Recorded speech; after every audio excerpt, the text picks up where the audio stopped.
What if everything you've been told about life, about this world, your purpose, and even your own soul, was a lie? What if Earth itself is not a gift, not a place for learning or evolution, but a prison, a cosmic recycling center where souls are trapped, drained, and recycled lifetime after lifetime? What if the God you were told to worship, the God of rules, punishments, and fear, is not the true creator, but a jailer who built this world to keep you blind to what you truly are? There's a reason you've always felt that something was wrong, that life shouldn't be this painful, that the answers they gave you never fully satisfied your spirit. That feeling is not your imagination, it's your soul remembering. You weren't born here to learn, you were brought here to forget. But now, the prison is cracking, the veil is thinning, and the knowledge they tried to erase is returning. This is the story they never wanted you to hear. This is the secret history of Earth, the truth of the prison planet, and how to escape it. There is a secret no king will tell you, no priest will preach, no teacher will dare whisper in their classroom. It is a secret so old it predates your gods, your books, your temples, and your very concept of life. The secret is this: Earth is not what you think it is. The air you breathe, the ground beneath your feet, the sky above your head, all of it is part of a carefully constructed illusion, a trap for something infinitely more valuable than gold, land, or power. A prison for your soul. Long before the earth was formed, there was only the light.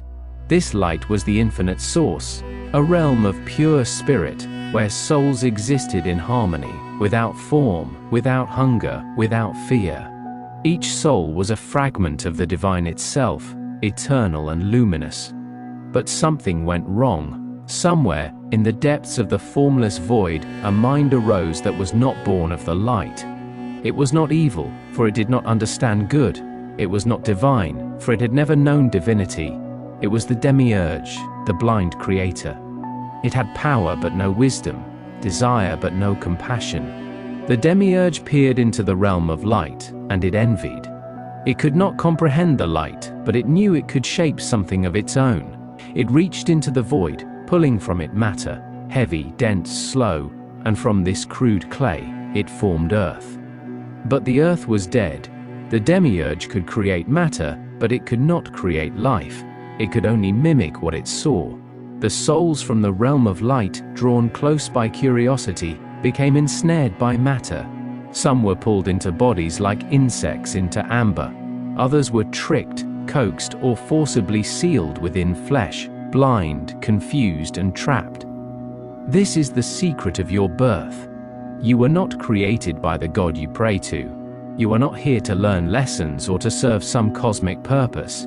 You were taken, stolen from a realm of light, imprisoned in a world of dust and decay, and told to love it. The body you wear is not a gift. It is a prison cell made of nerves, bones, and appetites. Every craving you feel, every ache, every fear of death, these are the chains that bind your soul to earth.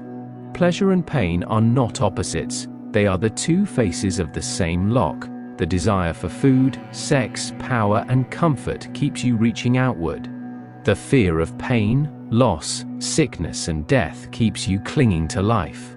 Both ensure that you never look inward, where the key to your escape has been hidden. The demiurge did not work alone. To maintain its creation, it needed jailers, enforcers, and watchers.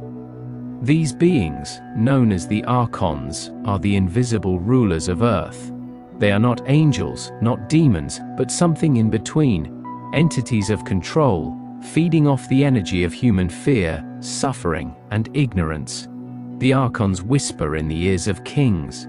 They shape the rise and fall of empires. They feed wars, religions, and ideologies, all to ensure the souls remain distracted and divided, forever at war with themselves and each other. They are the architects of systems, governments, economies, religions, entertainment.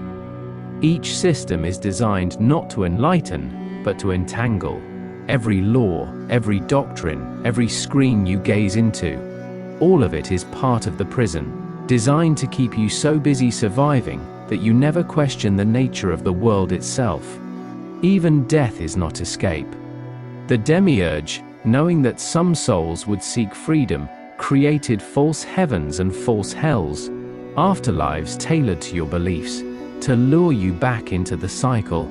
If you crave paradise, you will be given one until you are reborn. If you fear hell, you will suffer until you are reborn. Reincarnation is not evolution, it is recycling. Your memories wiped, your purpose forgotten, your soul cast back into the flesh to begin again. But there is a secret the demiurge fears, a spark it cannot fully extinguish. Some souls remember. A flicker in a dream, a whisper in silence, a sense that something is wrong, though you cannot name it. These are cracks in the prison, moments where the light reaches through the veil. The path to escape begins when you stop believing the lie. This world is not your home. It never was. You were not born here. You were captured. The prison was designed to make you forget. But the key has always been within you. You are not flesh. You are not mind. You are the light they could never fully steal. And the only way out is to remember. The soul was never meant to wear flesh. It was formed in light, weightless and pure, free to drift across the infinite fields of divine thought, unbound by hunger, pain or desire. The souls that dwelled in the realm of the source knew nothing of suffering or separation, for how could they? They were born from unity itself. But when the demiurge crafted this realm of matter, it needed more than just earth, water and sky. It needed something to power the machine of its creation, a source of divine energy to animate the bodies of clay it had formed. And so it devised its greatest crime, the binding of spirit to flesh. This binding was not accidental, it was engineering. The human body was designed with purpose, not to liberate the soul, but to trap it, to tie the eternal to the temporary, to force the infinite into the finite. The flesh is the tomb, and here's why. The body is a masterpiece of distraction. Each of the senses, sight, sound, touch, taste and smell, is not a window into the world, but a shackle that ties the soul to the experience of matter. One sight locks the mind onto the world of forms, making you believe only what is seen is real. Hearing floods the mind with noise, drowning out the whispers of the soul. Untouch binds you to sensations, making pain and pleasure the measures of reality. One and taste turns food into craving, ensuring survival becomes a constant obsession. Smell ties memory to the earth, reinforcing the illusion that this world is your home. Every sense points outward, never inward. The body is designed to keep your awareness focused on the external, the sights, sounds, pleasures and dangers of earth, leaving you blind to the radiant truth burning inside you. The hunger for food, the desire for pleasure, and the fear of pain and death form the triad of control over the soul. Each is a thread in the web that binds spirit to body. 1. Hunger. The body was crafted to be fragile, constantly in need of sustenance. Every moment you are awake, your flesh reminds you of its vulnerability. It demands food, water, shelter, warmth. This constant hunger keeps you tethered to the physical world, always chasing survival. The demiurge knew that a starving soul does not remember the light. It remembers only the gnawing of an empty stomach. 2. Desire. Once survival is secured, the body whispers of pleasure, the promise that the prison can feel good if you obey its cravings. Sex, comfort, beauty, power, all are bait to keep the soul immersed in flesh, identifying not with spirit, but with desire. The more you chase pleasure, the deeper the chains sink into your spirit. 3. Fear. And above all stands fear, the fear of pain, of loss, of death, the fear that if the body dies, the self dies. This is the demiurge's greatest trick, to convince the soul that it cannot exist without the body. The fear of death keeps you clinging to life, even if life is a prison. The body is designed to fail. Every cell, every organ, Every breath is a countdown to inevitable decay. But death does not mean freedom. Death, in this world, is just a reset. The archons do not release souls easily. When the body dies, the soul is drawn into a liminal space, the recycling center of the false creation. Here, it is shown the life it just lived, judged not by divine truth, but by the rules of the demiurge. The soul, confused and stripped of memory, is offered a new body, a fresh prison, a new life, where it will once again chase survival, pleasure, and power, forgetting it ever existed before. This is the wheel of reincarnation, and it is not evolution, it is containment. The prison of flesh is so effective because it does not only bind, it fragments. The soul, whole and luminous before, is splintered into pieces as it experiences life in the body. Trauma, grief, fear, and shame break the soul into shards, scattering its light across the lifetime. These fragments become trapped in places, memories, relationships. Some become phantoms, looping endlessly in the mind. Others are buried so deeply that they are forgotten, but they remain, anchors holding the soul within the earthly plane. To escape the flesh prison, the soul must gather itself, reclaiming every piece lost to suffering, every shard left behind in past lives. Only a whole soul can remember what it truly is. The greatest trick of the flesh is to convince you that you are it, that you are your face, your name, your story, your failures, your victories, that your scars define you, your desires drive you, and your pain is proof of your reality. But this is the illusion. You are not the flesh, you are not your name, you are not your story, you are the light behind it all, the eternal flame flickering inside the prison of your chest, waiting for you to remember. The flesh is a tomb, but even the tomb cannot contain the light forever. How the archons exploit flesh, and the first souls who escaped. The archons, the architects of Earth's prison, are not merely passive wardens. They do not just watch, they feed. The human body, in its constant cycle of craving and suffering, produces a subtle energy, an invisible byproduct of fear, desire, anger, and despair. The ancient mystics who glimpsed the truth called this energy Lush, the spiritual essence exhaled by souls trapped in flesh. The archons, unable to access divine light directly, consume Lush to sustain their power. Every heartbreak, every war, every betrayal, every moment of terror sends a pulse of energy into the unseen realms, where the archons feast. This is why the world is saturated with suffering. It is not accidental, it is nourishment. The world was designed to hurt you, not to destroy you, but to milk you, to keep you generating pain and desire, never finding peace, always chasing and fearing, so the harvest never ends. The greatest lie of all is that the body can be satisfied. It never can. The pleasures you seek, food, sex, power, luxury, are designed to fade the moment they are grasped. Each craving fulfilled births a new craving. Each desire met is replaced by a deeper hunger. This is not a flaw, it is the design. The body is a leaking vessel, a container that cannot hold fulfillment. It was built to keep you seeking, because only in endless seeking does the prison function. The secret is this: the body's hungers were never meant to be satisfied. They were meant to keep you blind. Not all souls forgot. In the earliest days of the world, when the first generation of luminous beings found themselves encased in flesh, some retained fragments of memory, flashes of light, whispers from the realm they had lost. These were the first awakened. They saw the body for what it was, not a temple, but a cage. They understood that pleasure is bait, and pain is the hook. They understood that the body's cravings were not their own. They were imposed by the system itself. And most dangerously of all, they realized, the soul does not need the body. The body needs the soul, for the soul is the spark, the power source that animates the flesh. Without the soul, the body is a husk. But the soul? The soul can exist without the body. The soul is eternal. The body is not. These awakened ones, the first mystics, sages, and prophets, began to teach a forbidden truth, that the path to freedom was not through worshipping the demiurge, but through rejecting the body itself.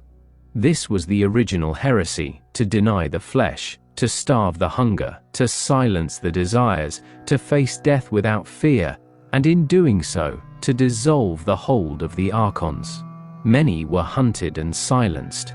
Religions were reshaped to teach obedience to the flesh, to glorify suffering as purification, to praise reproduction as divine, to frame desire as natural.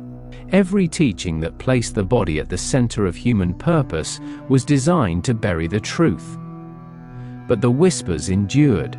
The ancient Gnostics, Hermetic sages, and hidden mystics of the East all preserved fragments of the practice of unbinding, the process by which the soul untangles itself from the body's hooks.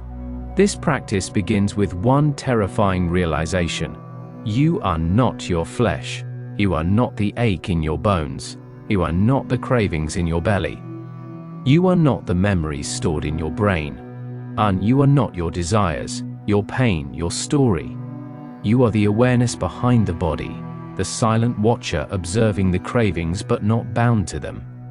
Through asceticism, meditation, fasting, and profound silence, the awakened ones learned to separate awareness from sensation.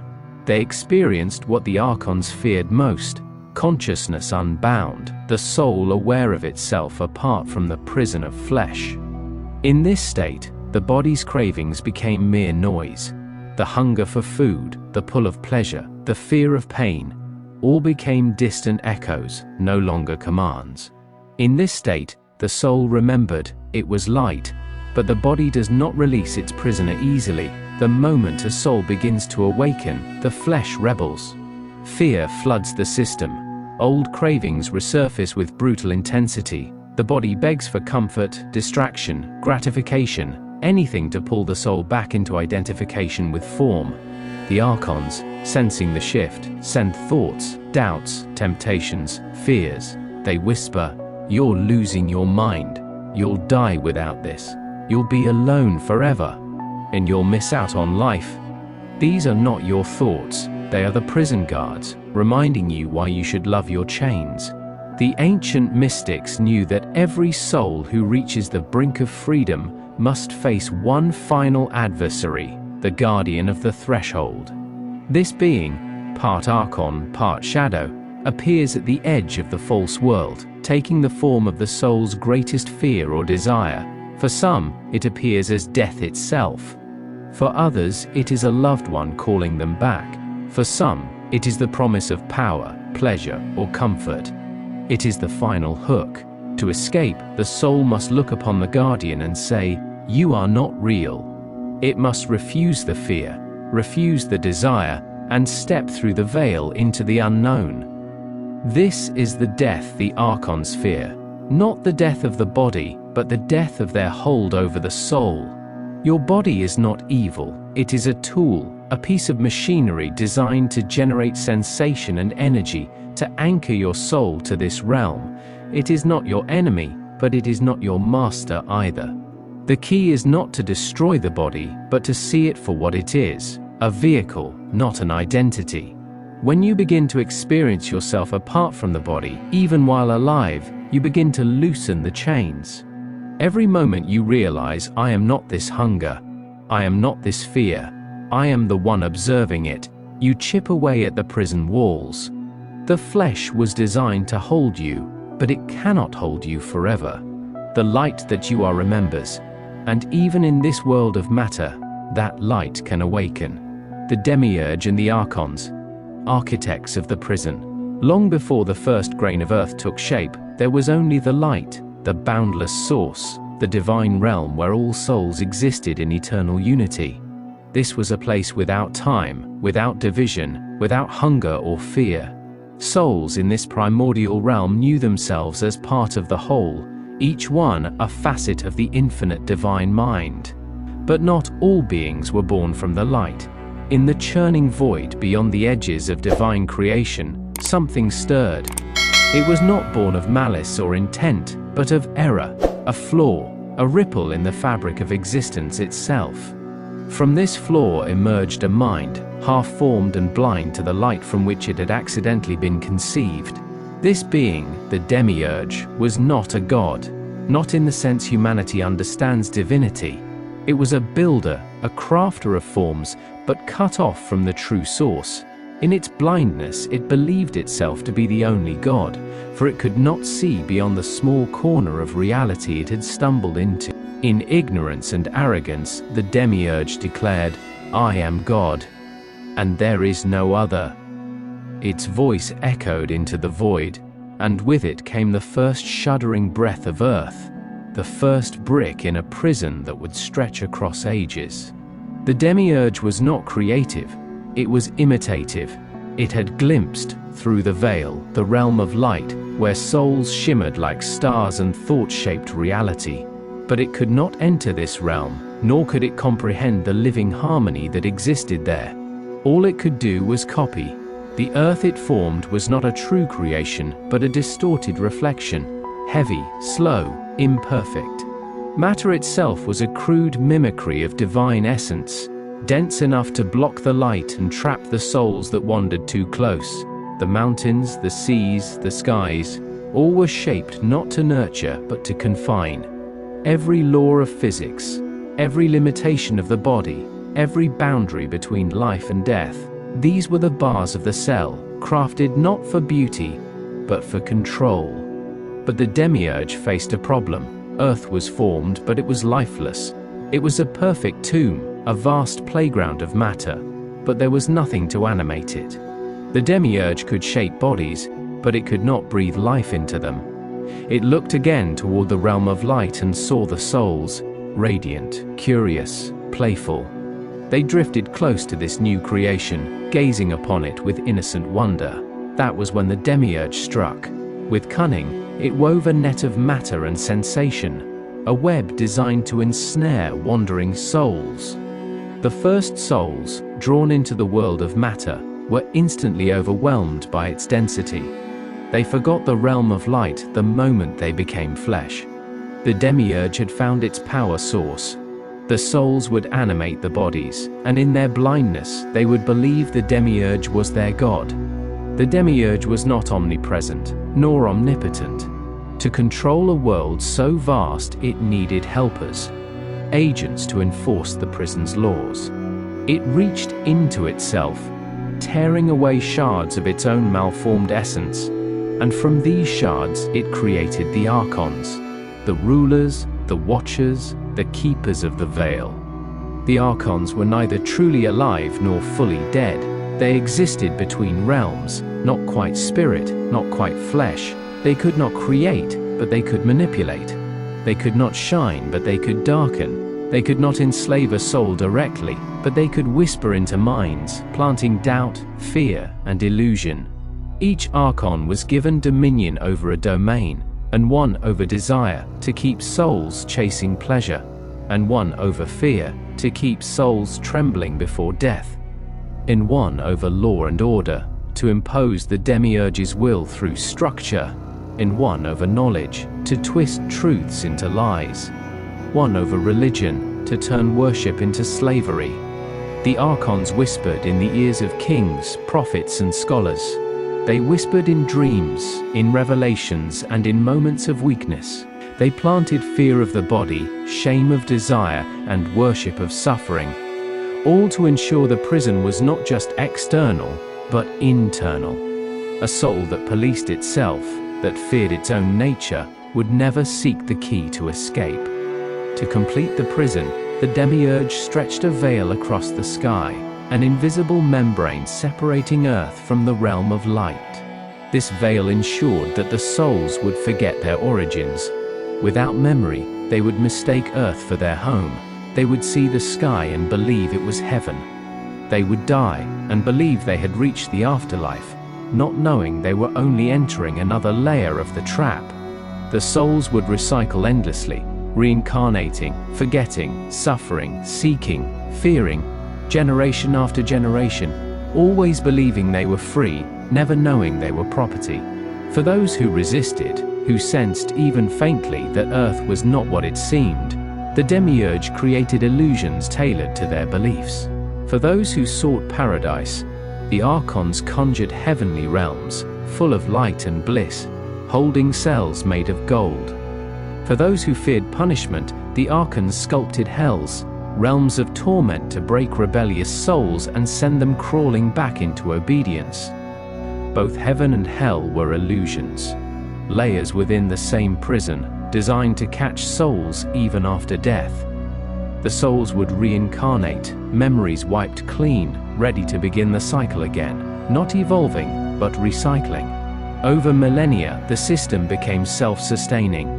Religions were shaped by archon whispers, reinforcing the lie that Earth was a test, that suffering was noble, that desire was evil, that obedience was the path to salvation. Science, when it arose, replaced religion with a new veil. The belief that matter was all there is, that the soul was a superstition, and that Earth was a random accident. The prison changed forms, but the walls remained. But even the demiurge could not fully extinguish the light. Some souls, a handful in each age, remembered. They saw through the veil, they recognized the archon's whispers for what they were. These souls became the first rebels, the keepers of forbidden knowledge, the Gnostics, the mystics, the shamans who dared say, "This world is not our home," and for that, they were hunted. The archons evolve with the world. The archons, unlike mortal rulers, do not pass into history when civilizations collapse. They simply adapt. The fall of ancient empires did not weaken their control, it strengthened it. Each new system, each new ideology, each new technology was an opportunity to refine the prison. Where chains once bound wrists and ankles, the archons learned to weave invisible chains into minds, hearts, desires, and beliefs. The archon's goal has always been the same: to keep souls distracted and divided, so they never realize the nature of the prison they inhabit. But the methods evolved. In ancient times, the prison was simple. Kings ruled by divine right, priests threatened eternal damnation, obedience was enforced through violence and fear. But this kind of prison was fragile, it invited rebellion. The archons learned that the most effective prisons were the ones souls chose for themselves, and replaced chains with desires. They replaced fear with comfort. They replaced physical slavery with economic dependency. They made the prison invisible. The soul in a cage knows to fight for freedom. The soul distracted by endless choice does not even see the bars. As humanity moved into the modern age, the archons inserted themselves into every system that shaped perception. 1. Religion, the double bind. Religions were never abolished, they were repurposed. Instead of being tools of liberation, they became tools of self-policing. Worship was redirected to the demiurge, disguised as God. Suffering was sanctified, unpleasure was demonized. Blind faith was elevated over direct experience. Religions, rather than teaching souls how to remember their divine origin, taught them to fear it. 2. Education, the indoctrination pipeline. The archons understood that if you shape the first 7 years of life, you shape the soul's reality. And then schools were turned into factories of conformity, and then creativity was discouraged, and memorization replaced critical thinking, and then wonder was systematically crushed. Children were taught to see only what the senses could detect, to trust only what authority confirmed, to dismiss inner knowing as fantasy. Thus, the veil became internalized before the soul was even aware it existed. 3. Government, the guardians of the illusion. Governments were built not to liberate, but to manage, and freedom was defined by permission, and dissent was labeled treason or madness. And control was made invisible by calling it law. Every government, regardless of ideology, serves the same purpose: to keep the soul's attention focused outward, on enemies, on economics, on survival, so it never looks inward, where the key to escape resides. When the archons saw the rise of technology, they recognized the perfect tool, a device that could not only distract, but also map the desires, fears, and thought patterns of every soul in real time. 1. The Internet, a web in every sense. The Internet was hailed as liberation, the free flow of information. In truth, it became the ultimate surveillance tool. Every fear searched, every desire tracked, every preference catalogued. The Internet was not just a prison, it became a mirror that showed the archons every weakness, every temptation, every trigger point within the human soul. 2. Social media, the self-policing mechanism. The archons understood that if souls policed each other, the system would run itself. And platforms were designed to reward conformity. Dissent was punished not by authorities, but by the mob. Validation became a currency, tying self-worth to external approval. Social media turned the inner prison into a public performance. Souls forgot their inner light, obsessed instead with constructing an acceptable outer self, a mask, fully chained to the illusion. The archons always feared one thing: mass awakening. With the collapse of organized religion, they anticipated a spiritual resurgence. They prepared for it. They commercialized spirituality, turning ancient wisdom into products. They seeded false teachings, encouraging souls to seek comfort, not truth. They rebranded escape from the prison as manifesting within it. Thus, awakening was diverted into another layer of the prison, chasing health, wealth, and power within the illusion, rather than seeing through it. Every system of control, political, economic, spiritual, was designed with one common goal: to keep souls fighting each other, race against race, class against class, and belief against belief. The more souls focused on external enemies, the less they saw the invisible hand controlling them all. Division was not just profitable, it was essential to the prison's survival. The archons need only do one thing: prevent souls from realizing they are all prisoners of the same system. Despite the layers of deception, the cracks remain. In silence, some souls hear the hum of the light. In suffering, some souls remember they are not the body. In dreams, some souls pierce the veil. The archons cannot prevent this entirely. What they can do is flood the world with noise, endless distractions, constant fear, ceaseless desire, so that the few who remember are drowned out by the billions who don't. But the light does not need many. It only needs one spark in the dark to ignite a wildfire. The ancient Gnostics, the Hermetic sages, the forbidden mystics, they were not defeated. They were scattered. Their texts were burned, their names forgotten, but the knowledge was never fully destroyed. It survives in whispers, in dreams, in the sudden certainty that something is wrong with the world, a feeling you cannot explain, yet cannot deny. That feeling is the first crack in the wall. The archons can suppress the truth, but they cannot erase it. The light that burns within you is older than the demiurge, older than Earth itself. And no matter how deep the prison, no matter how many lifetimes you have lived within it, the light remembers. The only question is, will you? The forgotten truth, gnosis, and the souls who remembered. The prison of Earth was designed to be perfect, a seamless illusion where souls would forget their origins, their divine nature, and the light from which they came. The veil between matter and spirit was meant to be unbreakable, and for most, it was.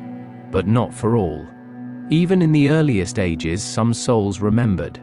In fragments, in visions, in moments between sleep and waking, they glimpsed the truth. Earth was a tomb, the body was a chain, and the sky was a lie. These were the first heretics, not heretics to man, but to the demiurge itself. They saw the veil for what it was and dared to tear at its edges, looking beyond the illusion. They were the first to seek gnosis, the forbidden knowing. What is gnosis? Gnosis does not mean faith. It does not mean belief. It is direct, experiential knowledge of the soul's divine origin. One faith is what the prison teaches, obedience to unseen masters. Gnosis is what the prison fears, the soul remembering that it was never a prisoner to begin with. Gnosis is the crack in the wall, the light in the cell.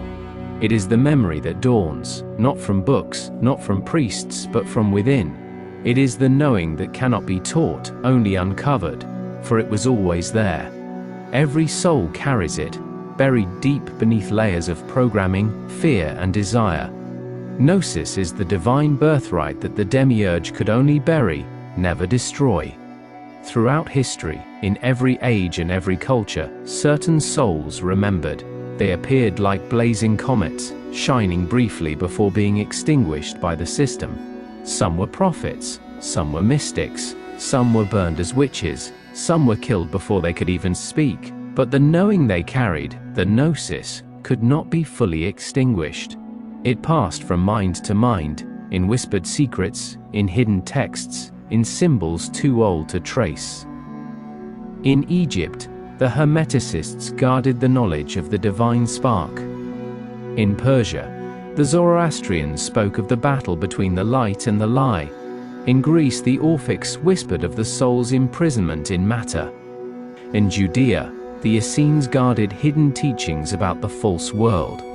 In China, Taoist sages spoke of unlearning the world to return to the source. Even when the Gnostics themselves were hunted to extinction, their knowing could not die. In the first centuries after Christ, a dangerous idea spread across the Roman world. Not the gospel of the church, but the forbidden gospel of gnosis.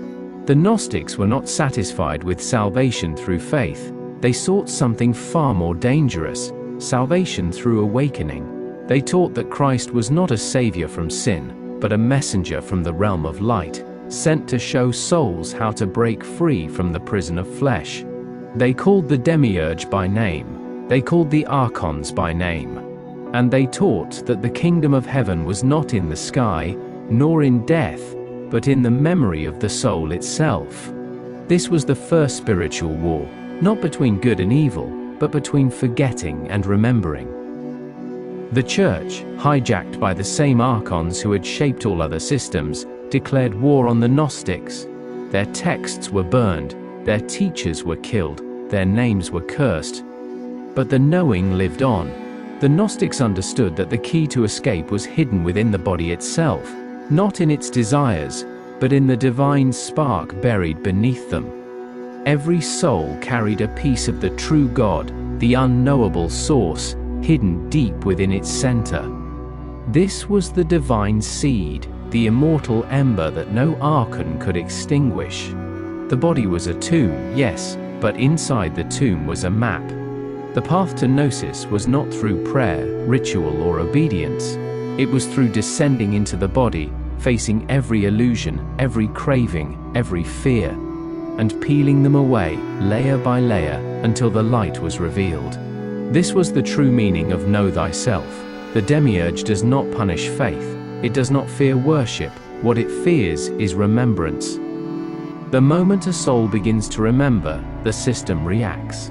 When fear intensifies, and old cravings resurface, and doubts flood the mind, the body rebels with illness, exhaustion, or distraction. The archons send thoughts that feel like your own. This is madness. There's nothing beyond this world. Who do you think you are? These are not your thoughts. These are the thoughts of the prison itself, trying to pull you back into forgetting. The Gnostic Gospel of Thomas, one of the forbidden texts hidden from the public, preserves a radically different Christ than the one preached in churches. In this gospel, Christ says, "If you bring forth what is within you, what you bring forth will save you." This is not the teaching of a savior. This is the teaching of a liberator, a being from beyond the prison, reminding you that the key is not in the sky, but inside your own being. The light never abandoned you. It was only buried beneath the rubble of the world.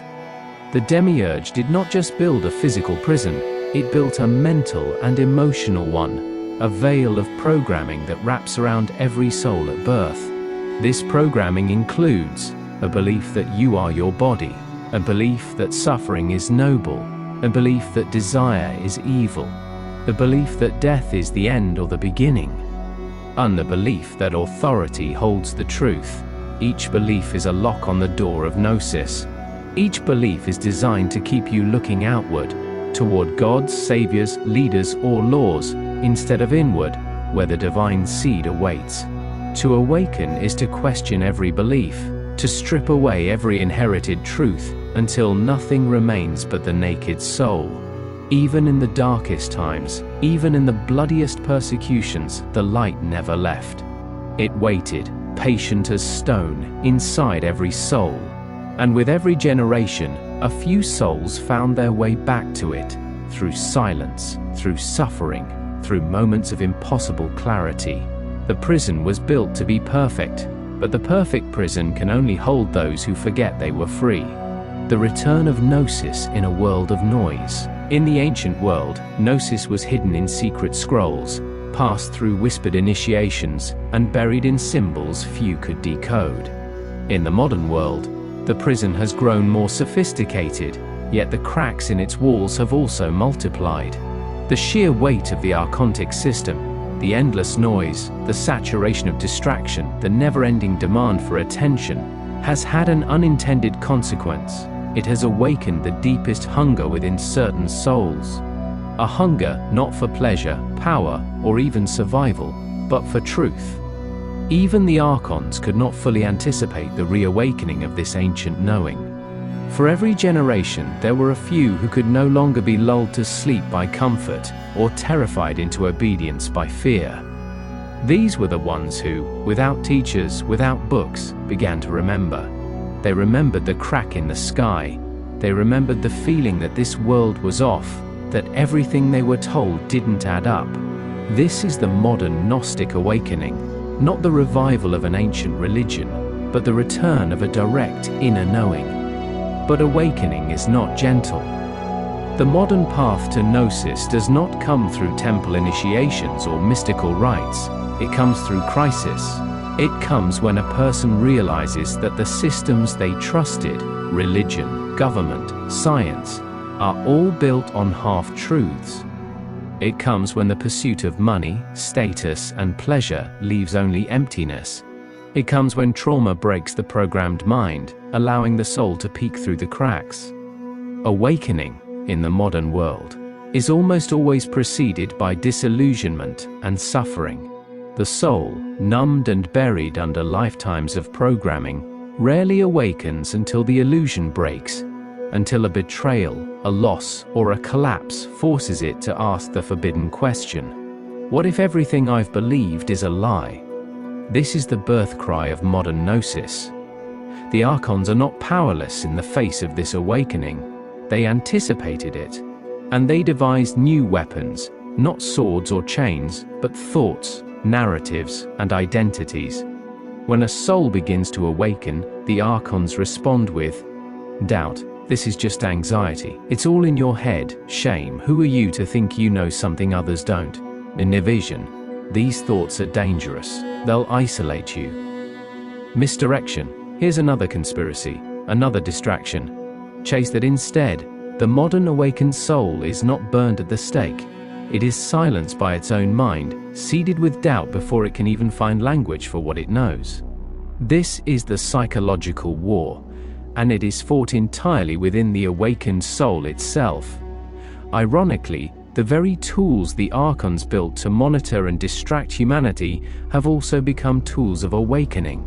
The internet, designed to map the soul's cravings, has also become a library of forbidden knowledge. Ancient Gnostic texts, once hidden in monasteries and private collections, are now a click away. Lost teachings from Hermeticism, Sufism, Taoism, and indigenous wisdom are shared across borders. The isolated awakeners, once easy prey, can now find each other across oceans. The archons never intended the prison to become transparent, but the very network built to control has become a network of remembrance. Yet the trap evolves. For every truth revealed, there are 10 distractions seeded into the system. False awakenings, cult-like movements, spiritual influencers who sell comfort instead of gnosis. The new prison isn't ignorance, it's overload. The challenge for the modern seeker is not finding truth, it's discerning the signal from the noise. Gnosis doesn't announce itself with trumpets or visions. It begins quietly. Here are the signs modern souls experience as they begin to break the veil, and a sense of unreality, as though the world is a stage and everyone is acting.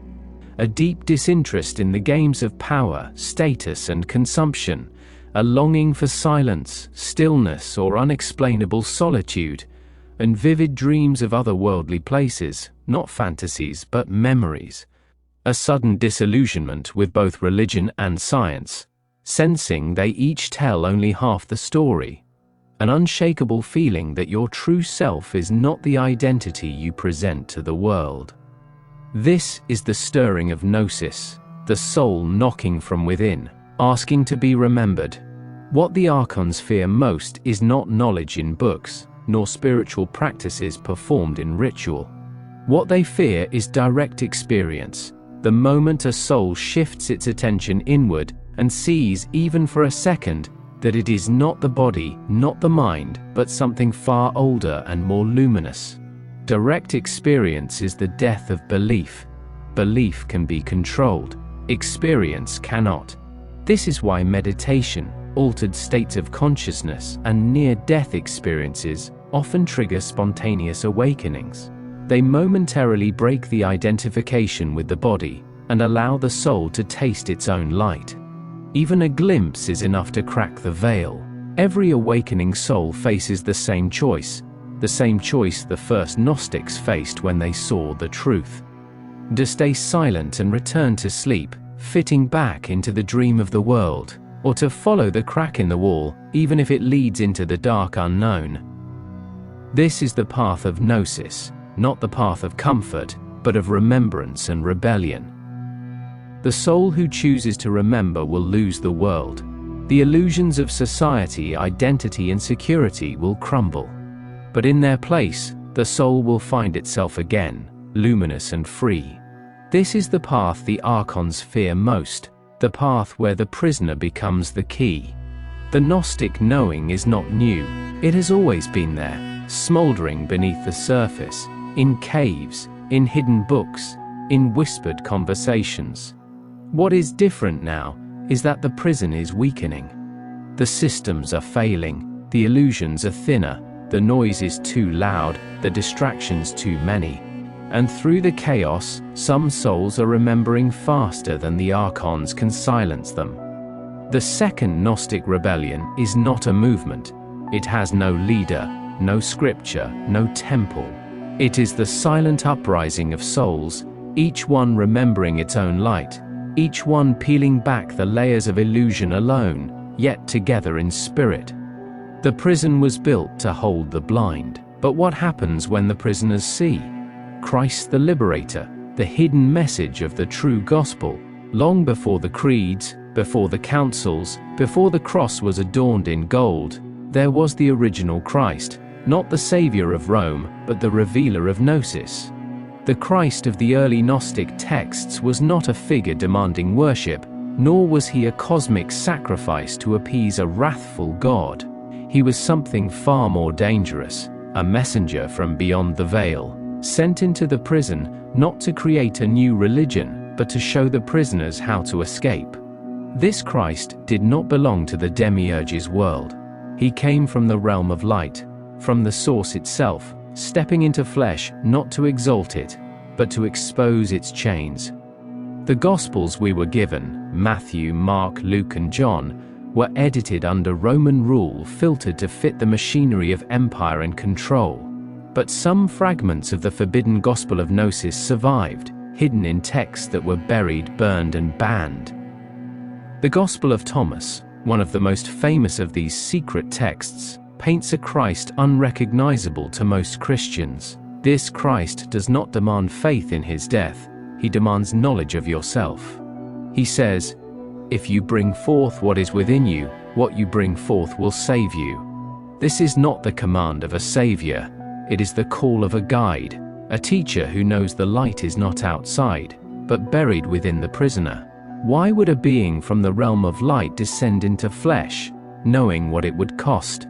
The Gnostic answer is simple: compassion for the trapped sparks. Christ saw the souls imprisoned in flesh, bound by fear, desire, and ignorance.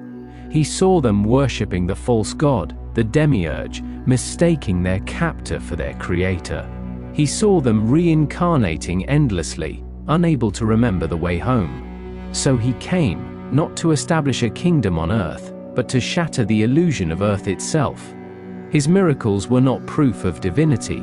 They were reminders of the forgotten power within all souls, the power to shape matter, to transcend time, to speak to the elements themselves. He was not here to rule. He was here to wake the sleepers. The demiurge could not prevent Christ's arrival, but it could twist his message. The archons whispered into the ears of priests, scribes, and rulers, turning Christ's teachings into dogma, his liberation into law, his truth into theology. Where he taught the kingdom was within, they said it was in heaven after death. Where he taught direct knowing, they demanded obedience to priests. Where he taught the body was a prison, they said the body was sacred. The archons took his message of escape and turned it into worship of the prison itself. The cross, meant to symbolize the death of the false self, became a symbol of submission to suffering. The bread and wine, meant to remind souls they were light in form, became mystical flesh and blood, tying souls even more tightly to the illusion of the body. Christ came to break the chains.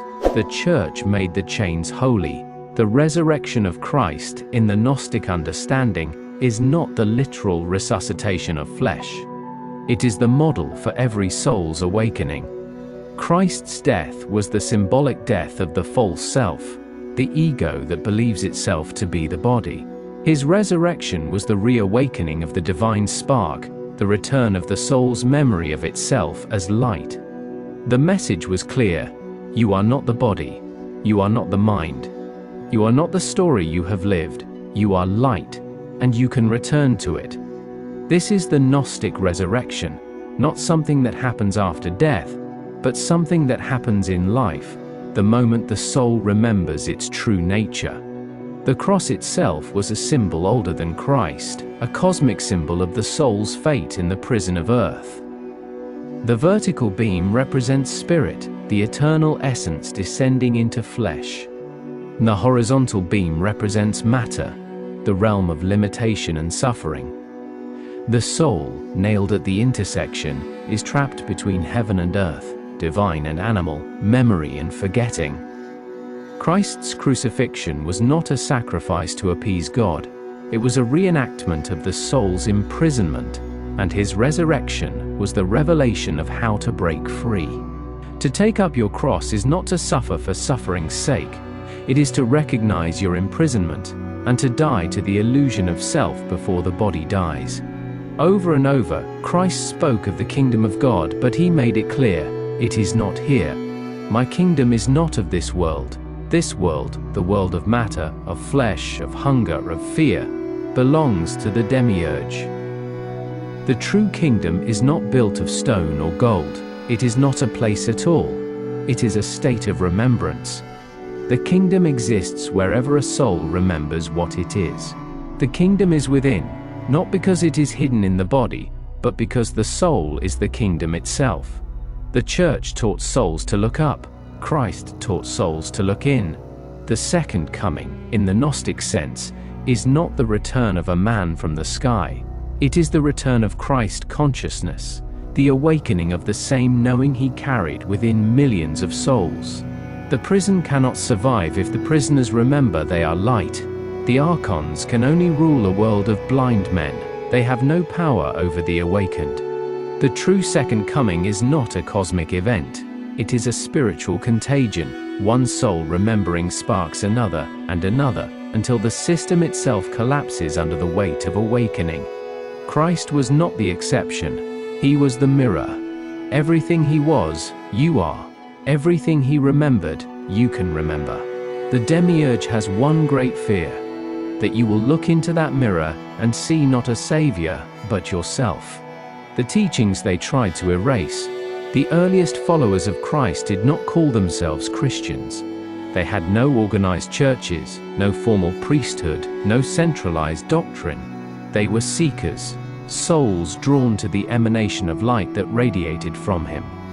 They understood, as Christ had taught them in secret, that the world itself was a deception, and the God most people worshipped, the God of laws, punishments, and sacrifices, was not the true source, but the demiurge, the architect of the prison. These first followers gathered in hidden places, not to worship Christ as a god, but to remember what he came to show them, that the spark of the same divine light lived within them.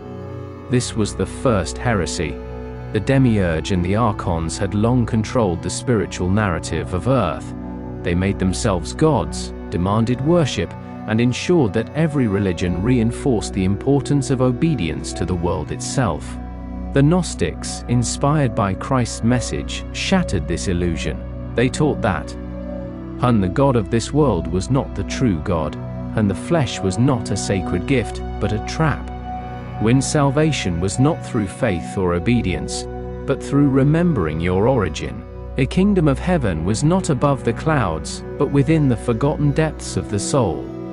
This teaching, that the individual soul contained the divine and could awaken on its own, was unforgivable to the archons.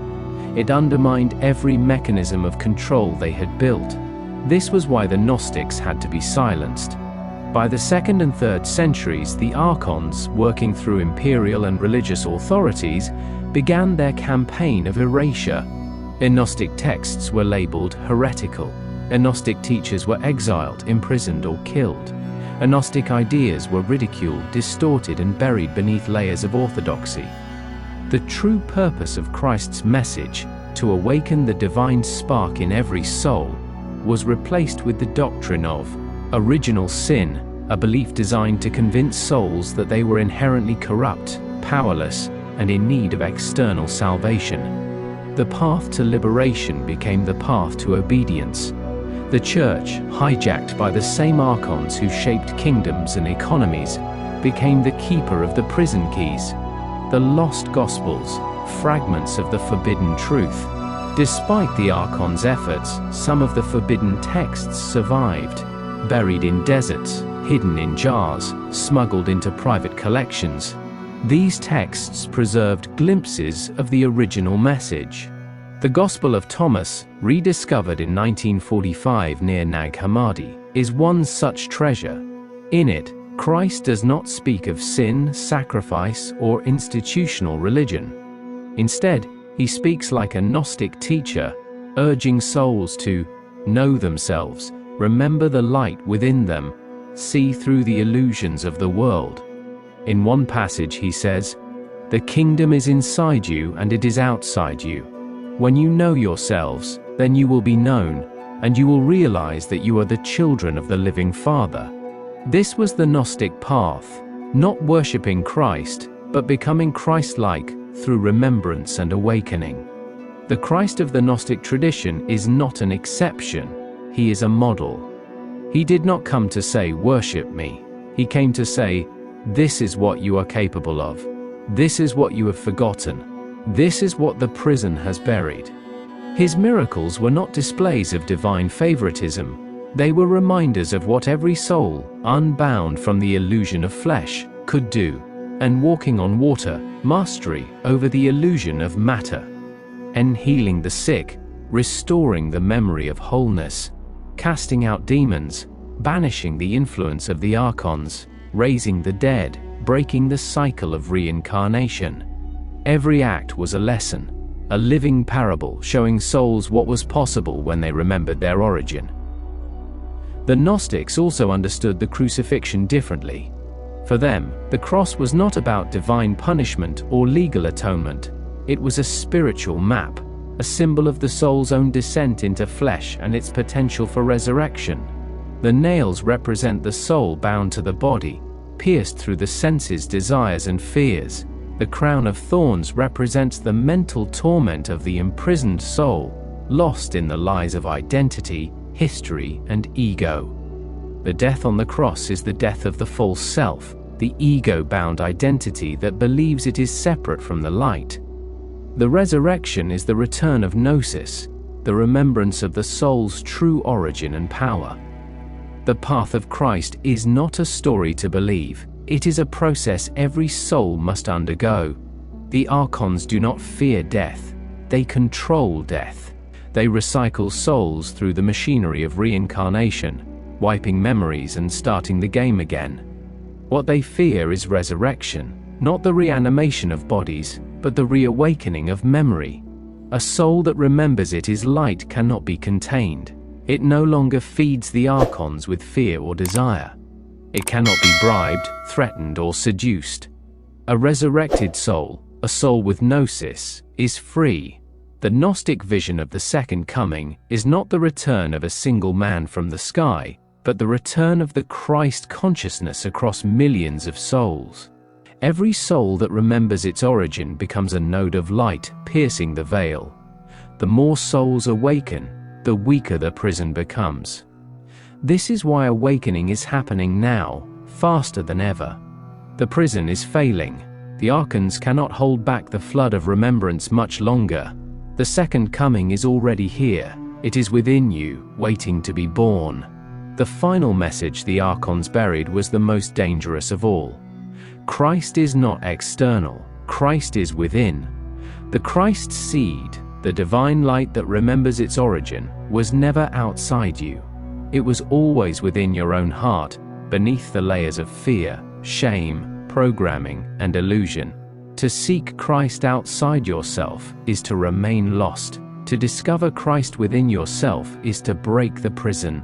Each soul that awakens sends a shockwave through the system. The archons can suppress, distract, and manipulate, but they cannot stop the inevitable. The light remembers itself. Christ did not come to save you from sin. He came to save you from forgetting who you are. The door is already open. The chains are already broken. All you have to do is remember the systems of control, how the archons built a world to keep you blind. The systems the archons built were never flawless. They were never meant to be. The prison was not designed to be inescapable.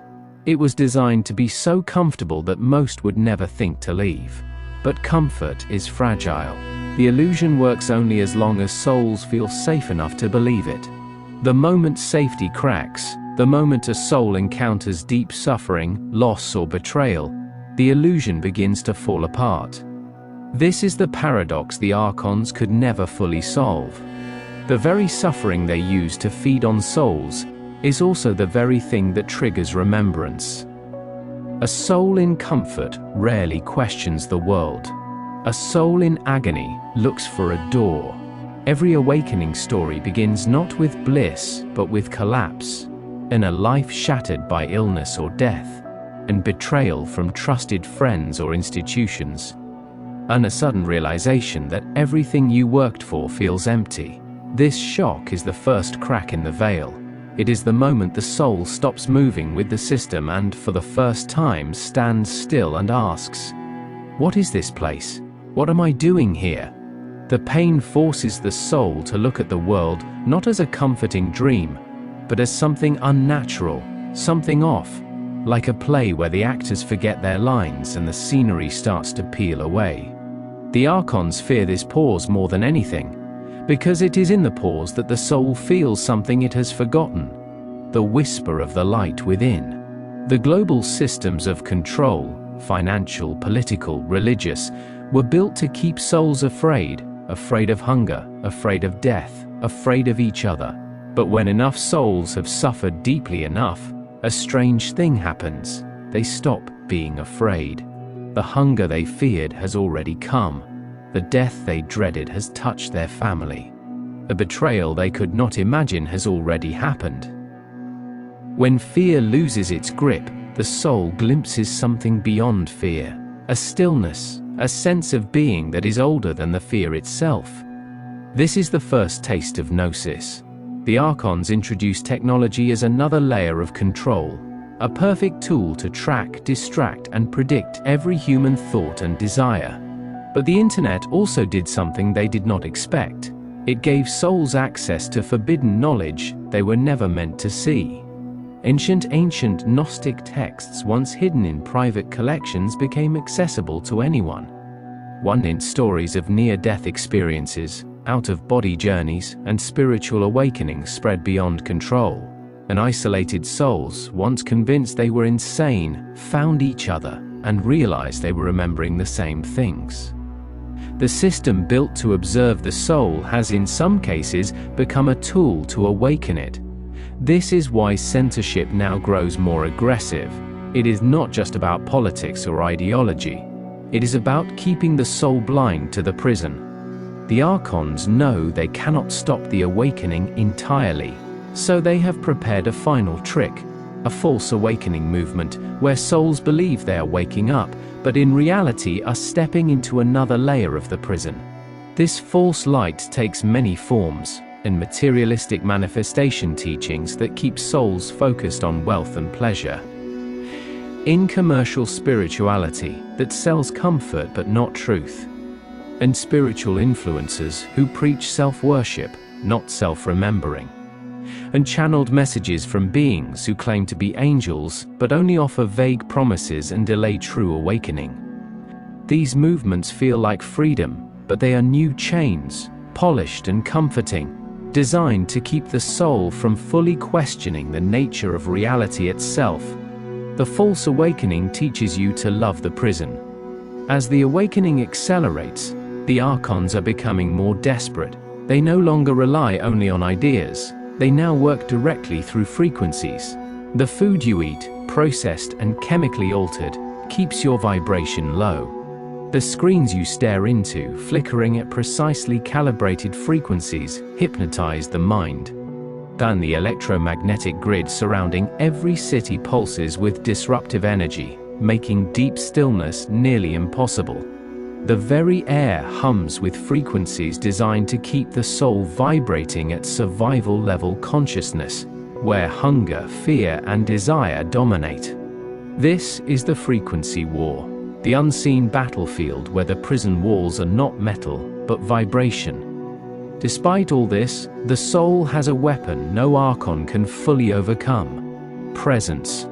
The moment a soul becomes fully present, not lost in memories of the past or fears of the future, the grip of the Archons weakens, and presence cuts through desire. And presence dissolves fear, and presence opens the gate to the light within. This is why every spiritual teaching of liberation, from ancient Gnostics to Zen masters, emphasizes presence. Not because presence is morally superior, but because presence disrupts the prison program itself. A fully present soul remembers. The systems of control are cracking for a reason. They were never designed to contain awakening souls at this scale. The prison was built for a world where only a few awakened in each generation. But the frequency of awakening is rising. More souls remember in 1 decade now than in whole centuries before. The Archon systems, religious, political, economic, are under strain. They rely on compliance, but as souls awaken, compliance falters. The false gods are starving. Every system of control, no matter how sophisticated, depends on one fragile thing: belief. Belief that the world is real, and a belief that the body is the self, and a belief that the rulers are legitimate, a belief that suffering is noble, and a belief that death is the end. When enough souls stop believing, the system collapses. The prison was never solid. It was always a shared hallucination, maintained by the collective mind. The moment the prisoners no longer believe in the bars cease to exist. In the face of this collapse, the Archons have a last-ditch plan: to move the prison into the digital realm, upload the soul into a simulated reality, sever its connection to organic memory, trap it in a world where even the light within can no longer be accessed. The digital afterlife, sold as immortality, is the final prison, a layer so deep the soul cannot even feel its own heartbeat. This is the last temptation, the promise that you can live forever if you only give up your light. Despite all this, the same truth remains: the light is within you. No matter how many systems they build, no matter how many lifetimes they bury you under, the light remembers. It remembers what you are. It remembers where you come from. It remembers the way out. The Archons built the perfect prison, but they made one fatal mistake. They could only trap souls who forgot who they are. The moment you remember, you are already free. Breaking the veil, the path to direct remembrance and liberation. The prison of earth is not made of walls or bars, it is made of perception itself. You have been taught to see only the world of matter, to believe that what you touch, taste, and measure is all that exists. You have been taught that the body is you, the mind is your only tool, and the external world holds all meaning. This is the veil, the invisible membrane between what you think is reality and what actually is. The veil is not just external, it has been programmed into your nervous system, your thoughts, your language, and even your emotions. It ensures that everything you experience reinforces the lie. When hunger reinforces the body, when pain reinforces fear, and desire reinforces attachment, when fear of death reinforces the illusion that the body is all there is. The veil turns life itself into a hypnotic spell, one you don't even realize you're under. The first glimpse beyond the veil does not come from study or belief. It comes from disruption. A moment of overwhelming grief, where reality itself seems to fracture. A near-death experience, where the body dies but you remain. A dream so vivid it feels more real than waking life. A moment of spontaneous silence, where the world stops and something else appears. In that instant, the spell flickers. The illusion shudders, and the light hidden behind the world glows for just a second. This is the first crack in the veil, the moment the soul remembers that something is being hidden. This is when the archons react. The moment a soul begins to sense the prison, the system responds. One doubt floods the mind. Old desires surge back to the surface. And friends, family, and even authority figures suddenly reassert the old programming. Everything in life seems to conspire to pull you back into distraction. This is not accidental. The Archon's grip on you is psychological. They have no power over your light, but they can flood your mind with noise, hoping you will choose to return to sleep. The first lesson of breaking the veil is this: when doubt intensifies, it is because you are close. The external world is only one layer of the veil. The more insidious layer is inside you, the identity you believe is you. Your name, your story, your nationality, your religion, your traumas and victories. These are not you. They are the mask the system gave you, a composite identity crafted to bind the soul to the world. As long as you believe you are the mask, you cannot remember what lies beneath. Breaking the veil requires peeling back the mask, piece by piece, until the light beneath it shines through. The greatest fear of the false self is non-existence. This is why awakening feels like death, because it is the death of everything you thought you were.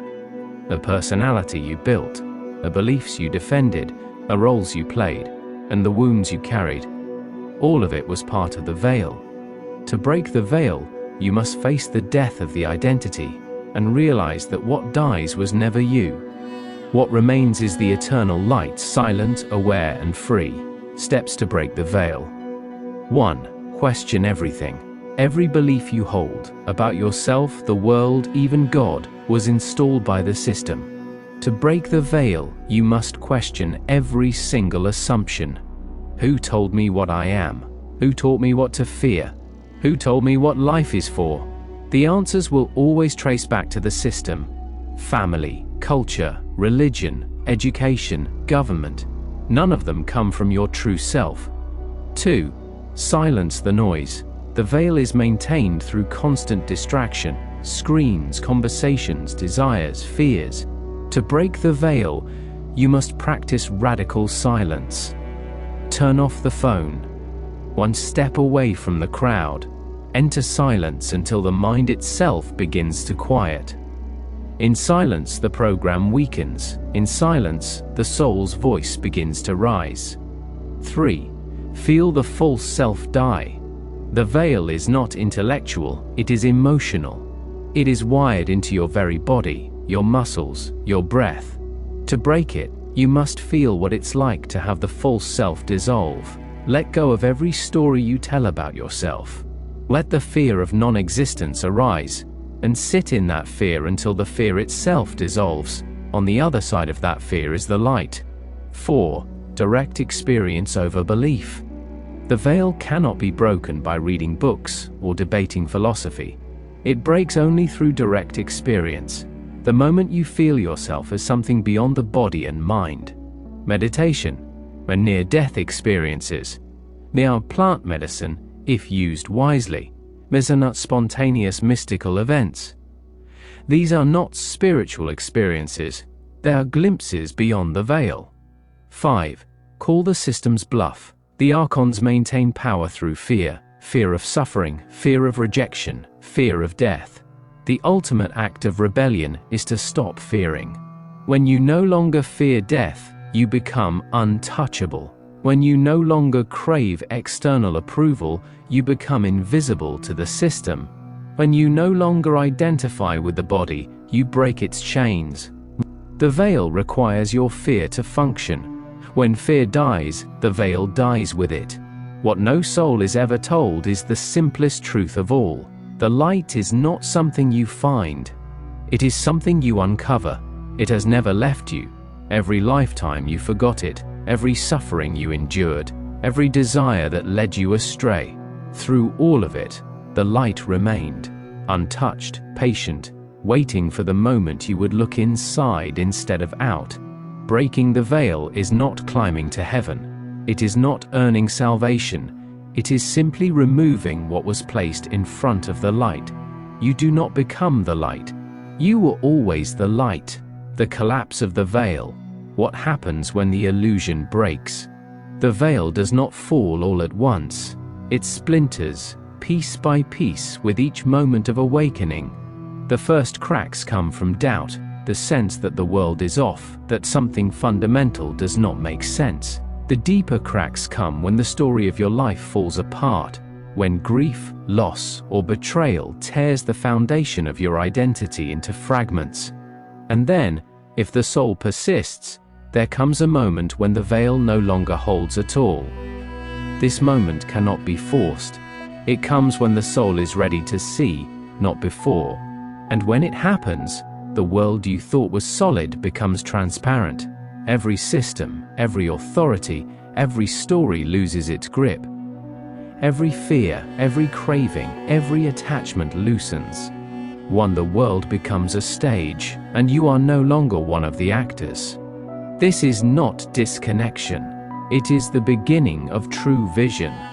When the veil collapses, what the soul sees is not the fiery hell of religious myth, nor the gleaming heaven of childhood fantasy.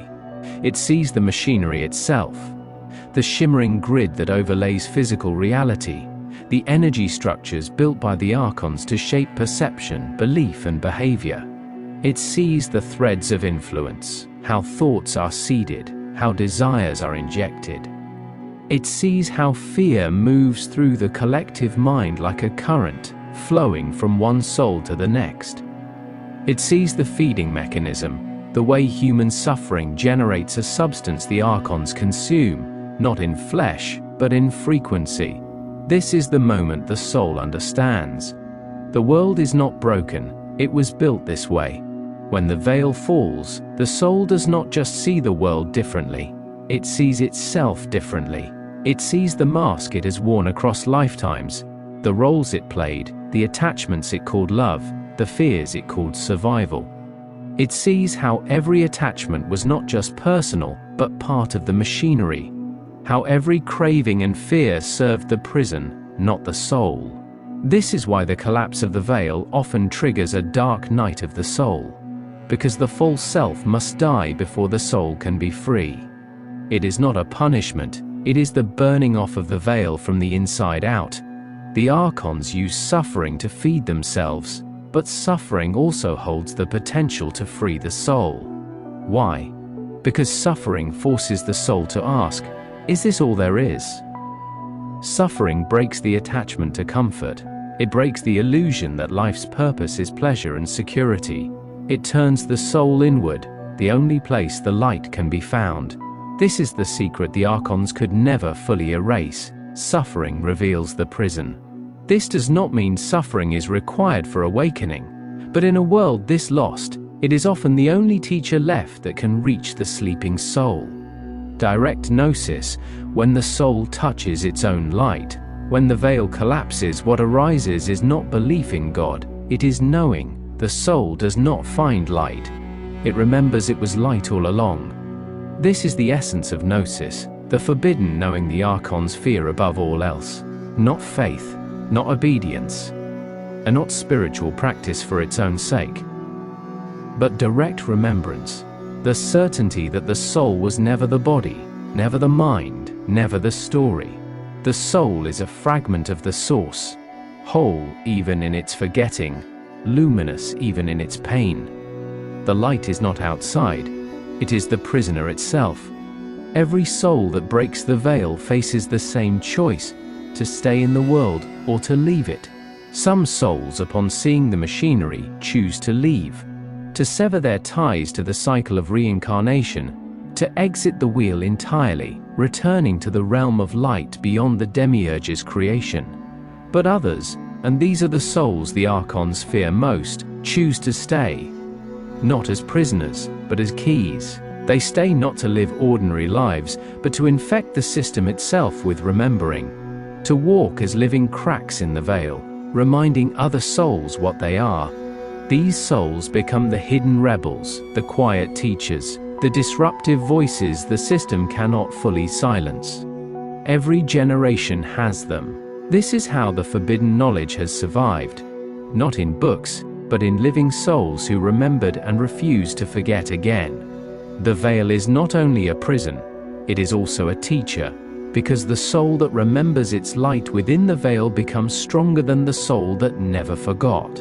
To awaken in the light is natural, to awaken in the dark is liberation. The souls who break the veil within this world become beacons, not because they are better, but because they prove that the light cannot be fully extinguished, not even here.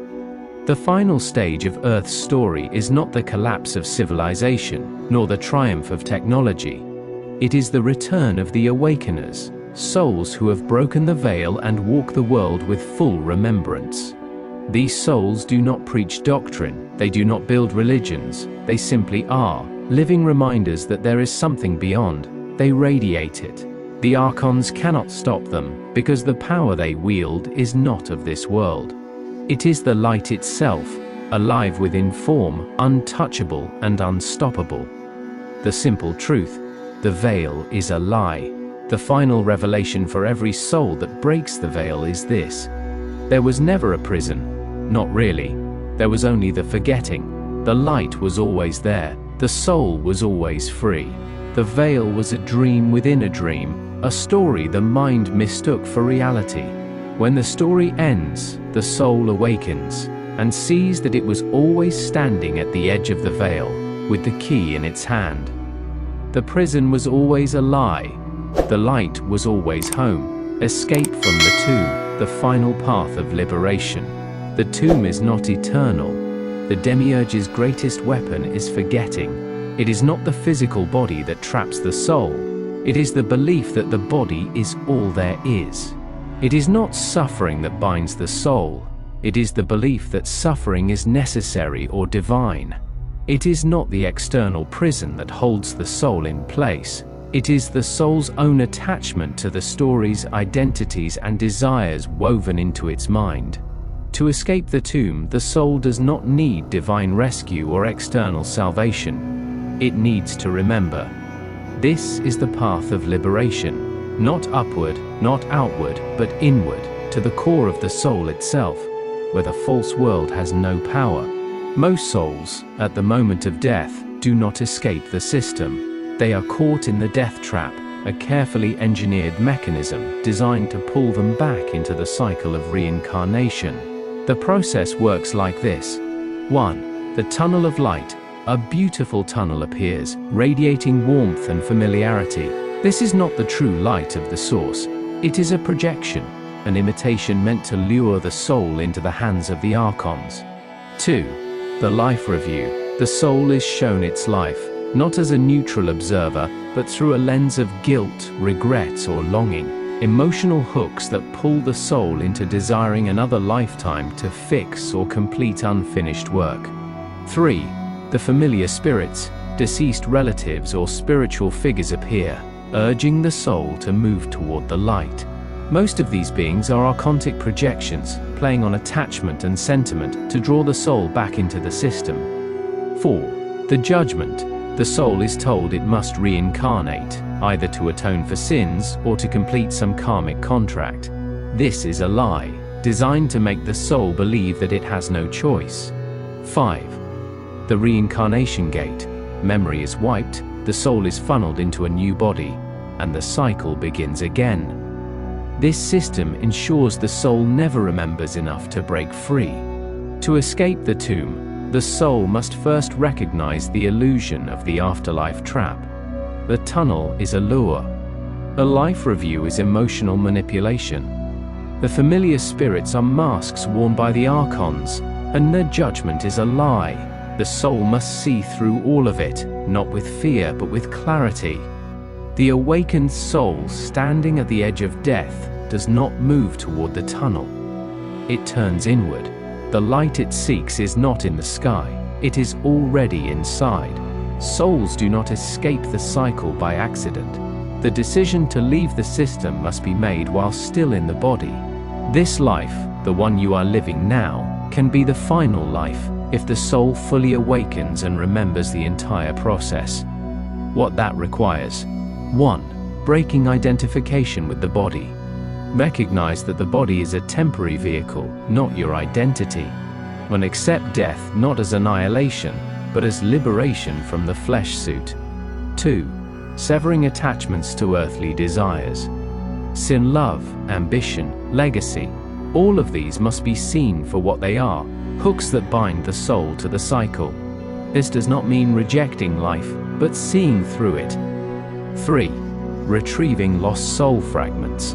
Every trauma, betrayal, and deep fear has fractured part of your energy. To leave the system, you must call back every piece of yourself. One, shadow work, soul retrieval, and trauma healing are not just psychological practices, they are spiritual necessity. 4. Reclaiming full sovereignty. No God, no being, no law outside yourself has the right to command your soul. This is your journey, and no archon, priest, or system can dictate your path. The soul that leaves the cycle does so by standing in full remembrance of its divine sovereignty. At the outer edge of the demiurge's realm is a final barrier, the false boundary between the material and spiritual realms. This is not a physical wall. It is a frequency veil, a field of fear and disorientation designed to convince the soul that nothing exists beyond it. The soul must pass through this veil to reach the true light. This is why fear of the unknown, fear of leaving Earth, is so deeply embedded in the human psyche. That fear is not natural, it is programmed. The soul that remembers the light walks through this barrier unharmed. The moment of choice, trust the light within. The final test at death is not a judgment by a god, it is a choice between trusting external authorities, the tunnel, the spirits, the life review, or trusting the light within. The soul that seeks the external is pulled back into the system. The soul that turns fully inward, into its own divine core, passes beyond the reach of the demiurge. The true source does not demand worship, it does not offer judgment, it simply receives back what was always part of it. One of the greatest deceptions used to recycle souls is the concept of karmic debt. Souls are told they must return to balance past actions, a never-ending ledger that ensures they never escape. But karma is part of the prison system. It exists only within the demiurge's realm. Outside the system, there is no ledger, only light, which needs no balance because it is already whole. The awakened soul rejects the karmic trap. It recognizes that every lifetime was part of the illusion, and no action taken within the dream needs to be balanced, only remembered as unreal. The path is inward, the final departure. The path out is not up. It is not into another heaven, another paradise, or another realm of beings offering salvation. The path is inward, into the heart of the soul itself, where the pure light of the source has always burned, even when hidden beneath lifetimes of forgetting. The awakened soul does not seek, it remembers. The prison only holds those who forget they were always free. The final revelation, the truth the demiurge could never erase, is this: the prison was always made of belief. The veil, the archons, the cycles of birth and death, all of it existed only because you believed it did. The moment you withdraw belief, the system collapses. Not just for you, but for every soul who sees you walk through the final door. One soul's escape lights the way for others. The door was never locked. You just had to remember you could open it. Once the soul stands at the threshold, fully awake, there is no fear, no guilt, no regret, no attachment. The soul has remembered. This was all a story, a school of forgetting and remembering, a stage set within a false world designed not to evolve souls, but to trap them. The demiurge's system is entirely dependent on the soul's belief in it. It has no power over the soul that sees through the lie. The awakened soul does not argue with the system. It does not rage against the archons. It does not fight for justice within the prison. It simply walks out. No ceremony, no fanfare. The walls were always paper thin. Between the prison world and the realm of the true source lies the great silence, a zone of stillness so profound it dissolves all remaining identity. In this silence, there is no thought, no memory, no self-concept. The soul, freed from form, floats in pure awareness, as vast and formless as the source itself. This is the final purification, not a punishment, but a return to the natural state. Every trace of the false self dissolves. Every identity, every story, every lifetime becomes like mist in the morning sun. What remains is the light itself, whole, indivisible, beyond any name. What the soul called God in the prison world is not some distant being on a throne. It is the ocean from which it came. The moment the soul crosses the outer veil, it no longer experiences separation. There is no me and God, no soul and source. There is only the light, indivisible. Yet, and this is the part no scripture dares speak, the soul does not lose itself in the light. It remembers itself as the light. It was never a fragment. It was always the whole, playing the role of a fragment. This is the final knowing. Not salvation, not forgiveness, but the absolute realization. There was never anything to forgive. There was never anything to save. There was only the light pretending to be lost. The soul who reaches this point is beyond all law, karmic, cosmic, spiritual. The laws of the demiurge's realm apply only to souls who believe in them. The awakened soul is under no authority, no contract, no cosmic command. It owes nothing. It fears nothing. It is everything. This is what the archons most fear, not rebellion but non-compliance at the metaphysical level. The free soul does not fight the system. It simply stops playing the game. Not all souls who escape the system disappear into the light forever. Some, out of love, not duty, turn back. They remember the billions of souls still trapped in the wheel, still blinded by the veil, still feeding the archons with their fear and desire. These souls become the liberators, beings who voluntarily re-enter the system, not because they must, but because they choose to. They are immune to the veil. They cannot be recycled, they cannot be deceived. They walk the earth, fully awake, cloaked in ordinary lives. They do not preach, because truth cannot be taught, it can only be remembered. They carry presence, the living reminder of the light. Sometimes they are healers, sometimes they are rebels, sometimes they are nothing more than a silent presence, a quiet crack in the veil, a living memory that there is something more. The archons fear these souls not because they fight, but because they cannot be controlled. Even souls who do not fully awaken in life can escape at death, if they remember, in the final moment, to turn inward instead of outward. At the moment of death, ignore the tunnel, ignore the spirits, ignore the life review. Close your eyes, find the light inside your own heart, the one that never left you, no matter how many lifetimes you lived. Step into that light. That light is the door.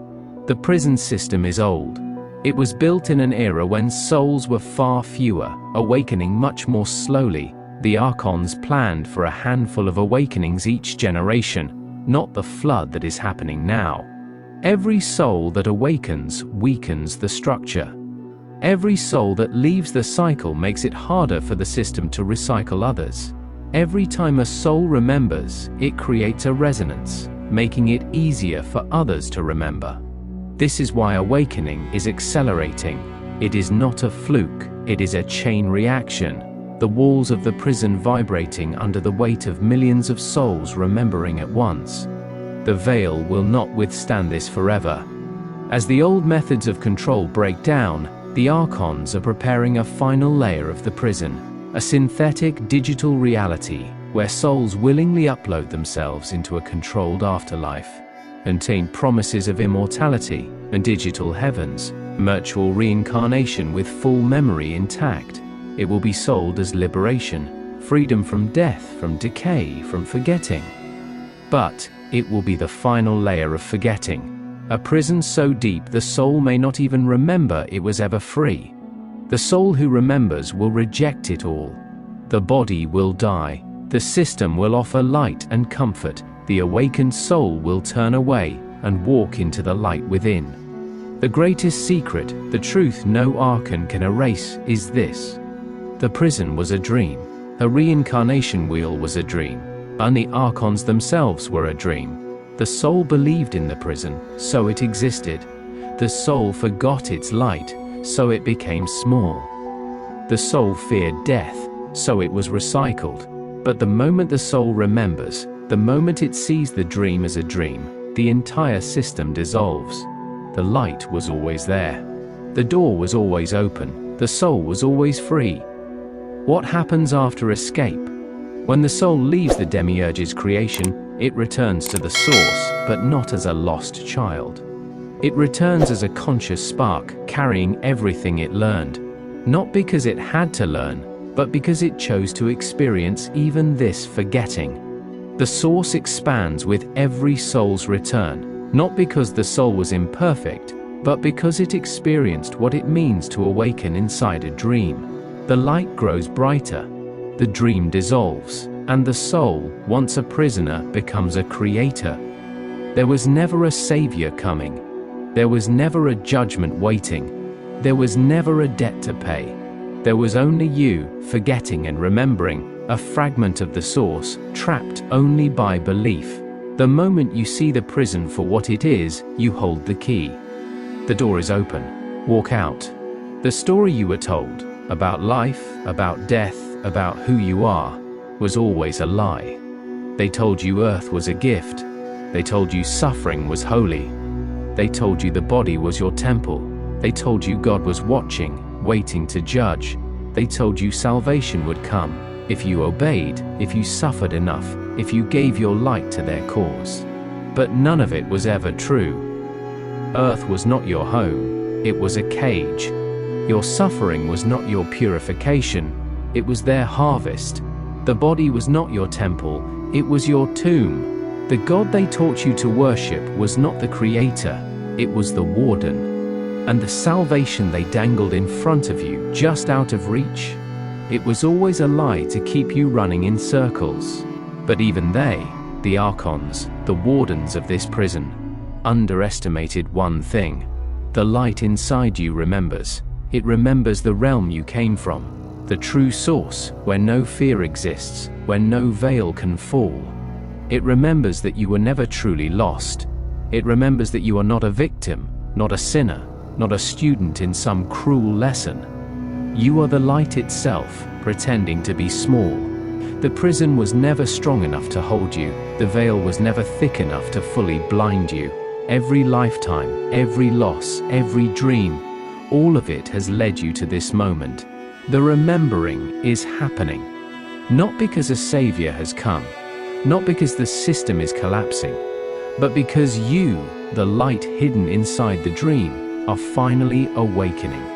You were never a prisoner, you were the key. You were never meant to serve this world. You came here to set it on fire, with memory, with light, with the unstoppable truth that the source can never be caged. The time of forgetting is over.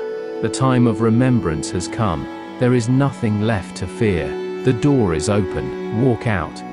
If this message stirred something deep inside you, if you felt a truth you can't quite explain, it's because you already know. The knowledge has always been inside you, buried beneath lifetimes of forgetting. This is only the beginning. There's more to uncover, more to remember, more to awaken. Subscribe now and step deeper into the truth they tried to erase. Join the souls who are waking up, the ones who refuse to forget. Because when enough of us remember, the prison itself will fall. Subscribe and remember who you are.